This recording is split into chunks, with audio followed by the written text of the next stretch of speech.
প্রিয় দর্শক বন্ধুরা, আগের পর্বে আমি দেখিয়েছি স্পিটি ভ্রমণের কালপা পর্যন্ত, এবং আজকে রয়েছে কালপা থেকে টাবো ভায়া নাকো লেক। এই দূরত্ব হচ্ছে 160 কিলোমিটার, এবং এখানে আবার হিমালয়ের অপরূপ রূপ আপনারা দেখতে পাবেন, একটু অন্যরকম রূপ।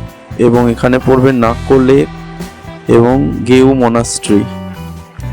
কালপা থেকে টাবোর দূরত্ব 160 কিলোমিটার মতো, এবং এইখানে উচ্চতার পার্থক্য 9,900 ফুট থেকে 10,900 ফুট মতো, অর্থাৎ 1,000 ফুট ওপরে ওঠা হয় এই জার্নির মাধ্যমে।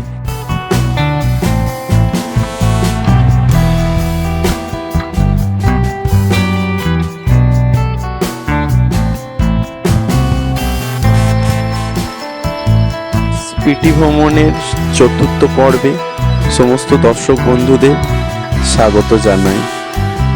প্রথম পর্বে আমরা দেখেছি হাওড়া থেকে কালকা, দ্বিতীয় পর্বে দেখেছি কালকা থেকে সিমলা, তৃতীয় পর্বে দেখেছি সিমলা থেকে কালপা, এবং এই পর্বে দেখব আমরা কালপা থেকে রাস্তা মাধ্যমে নাকো লেক হয়ে টাবো পর্যন্ত পৌঁছানোর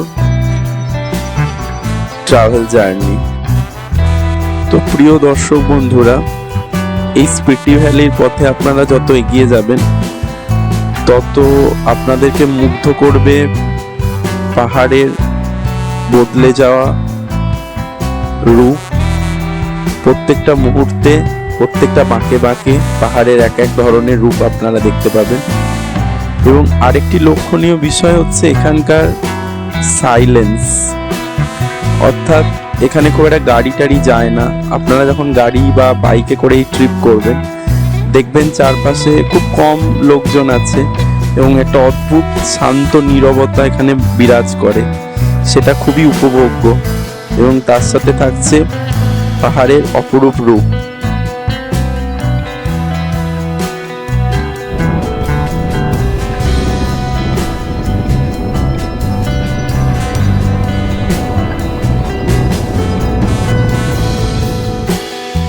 এরপর আমরা একটা জায়গায় পৌঁছালাম যেটার নাম খাব, এবং এখানে স্পিটি ভ্যালি সাটলেজের সঙ্গে মিলেছে, অর্থাৎ তিবেত থেকে যে মানস সরোবর লেক থেকে যে শতদ্রু নদী অর্থাৎ সাটলেজ বেরিয়ে আসে, সেটি এখানে এসে স্পিটি রিভারের সঙ্গে মিলেছে।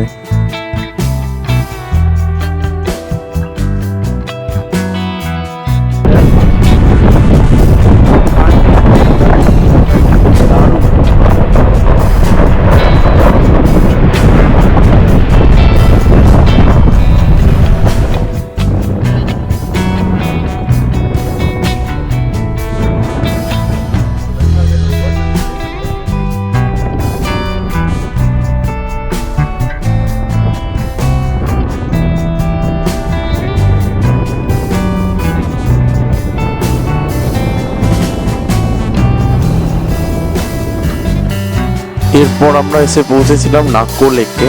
নাকো একটি হাই অল্টিটিউড লেক, এটি প্রায় 12,000 ফুট উচ্চতায় অবস্থিত একটি লেক, এবং এই লেকের চারধারে খুব সুন্দর গাছপালা রয়েছে, এবং এই লেকে বোটিংও হয়, তো আপনারা বোটিং করতে পারেন। এবং লেকটা ছবির মতো সুন্দর, কারণ চারিধারে পাহাড়ের মধ্যে লেকটি দেখতে খুব সুন্দর লাগে। আর এর চারপাশে যে গাছগুলি সেগুলো অদ্ভুত হলুদ এবং সবুজ রঙের, তো সেটাও দেখতে খুব সুন্দর লাগে। তো এই দৃশ্য আমরা উপভোগ করেছিলাম।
এরপর আমরা এসে পৌঁছেছিলাম গেউ মোনাস্ট্রিতে। গেউ মোনাস্ট্রি এখানকার একটি বিখ্যাত মোনাস্ট্রি, কারণ এখানে একটি 500 বছরের পুরনো মমি আছে যেটি দেখা যায়, এবং পাহাড়ের কোলে এক শান্ত অপরূপ মোনাস্ট্রি আপনারা এই গেউ মোনাস্ট্রিতে এলে দেখতে পাবেন।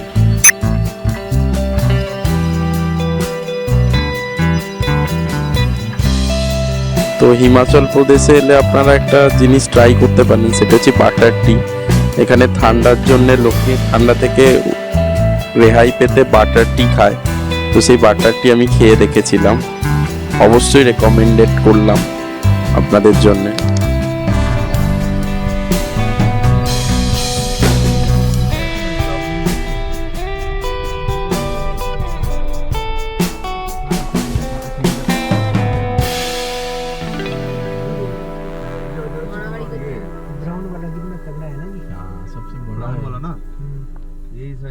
রাজা হ্যাঁ আলফা হয় না, এটা আবার সিং নেই, ওই দেখো একটা ছোটি আছে না।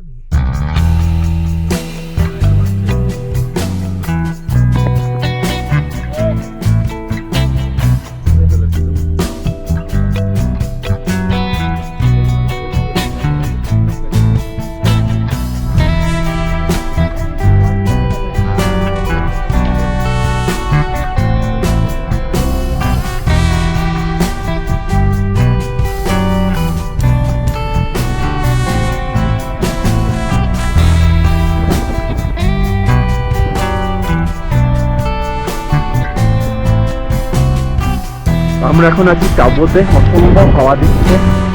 স্পিটি ভ্যালি টাবো হচ্ছে আমাদের হোটেল, ঘর মাঠ হাট, ছোট ছোট মাঠ হাট করা আছে। এটা হোটেলটা খুবই সুন্দর, প্রচন্ড হাওয়া দিচ্ছে। এবং এই আমরা একটা আপেল পেয়েছি, এখানে ট্র্যাক আপলোড হচ্ছে আপেলের। এটা তো উপর থেকে টাবো ভিউ দেখুন, কেএফসি আছে, এগুলোকে হিমালয় অজন্তা অফ হিমালয় বলা হয় জন্য। এখানে বুদ্ধদেবের জীবন নিয়ে অনেক কেভস আছে।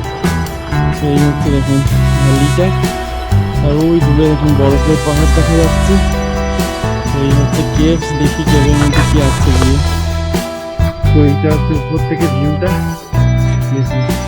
বরফের পাহাড়, স্পিড রিভার হয়ে যাচ্ছে। এই হচ্ছে টাবু শহরটা।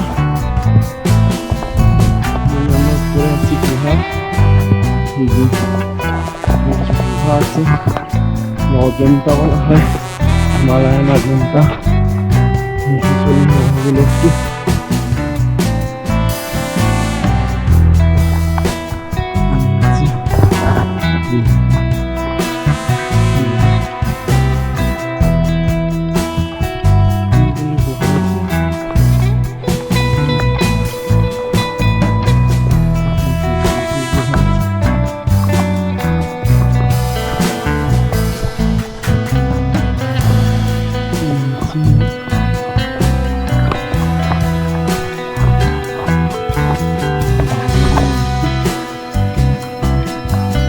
very unique.